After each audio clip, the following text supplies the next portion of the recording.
Assalamualaikum warahmatullahi wabarakatuh. Saya Miranti Niken Rahayu dari kelas 12 IPA 6. Di sini saya akan menjelaskan tentang sistem demokrasi terpimpin. Sistem demokrasi terpimpin adalah salah satu sistem demokrasi yang sempat berjalan di negara Indonesia mulai tahun 1959 hingga tahun 1965. Latar belakang dicetuskannya sistem demokrasi tersebut pada mulanya berangkat dari adanya gerakan separatif pada masa demokrasi liberal, yang mana menyebabkan tidak stabilan negara. Adapun tujuan sistem demokrasi yang dicetuskan oleh suami Fatmawati tersebut diantaranya ialah untuk menggantikan sistem demokrasi liberal yang dianggap sudah tidak lagi stabil serta meningkatkan kekuasaan presiden pada waktu itu sebagai pemegang kekuasaan yang tertinggi. Ciri-ciri demokrasi terpimpin. 1.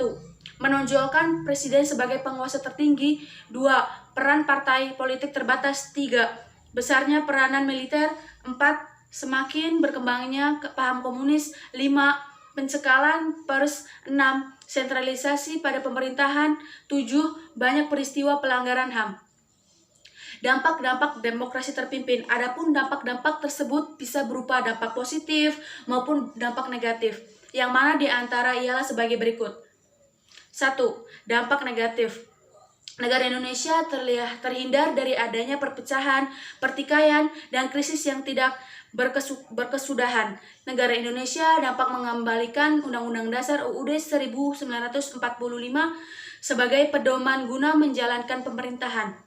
Adanya sistem demokrasi yang dicetuskan oleh Presiden pertama Republik Indonesia tersebut menjadi awal terbentuknya beberapa lembaga tertinggi negara seperti Majelis Permusyawaratan Rakyat sementara MPRS dan Dewan Pertimbangan Agung sementara DPAS.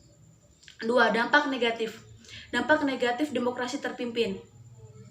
Terdapatnya penyalahgunaan terhadap kekuasaan oleh Presiden, anggota MPR, dan lembaga-lembaga tinggi negara lainnya telah mempunyai kekuasaan yang besar. Pemberlakuan berfungsi atau duifungsi militer sehingga militer bisa ikut politik. Sejatinya tiap-tiap sistem demokrasi yang ada di Indonesia senantiasa mempunyai dampak negatif atau positif di Indonesia tersebut. Saya Miranti Niken Rahayu, kurang lebihnya mohon maaf. Wassalamualaikum warahmatullahi wabarakatuh.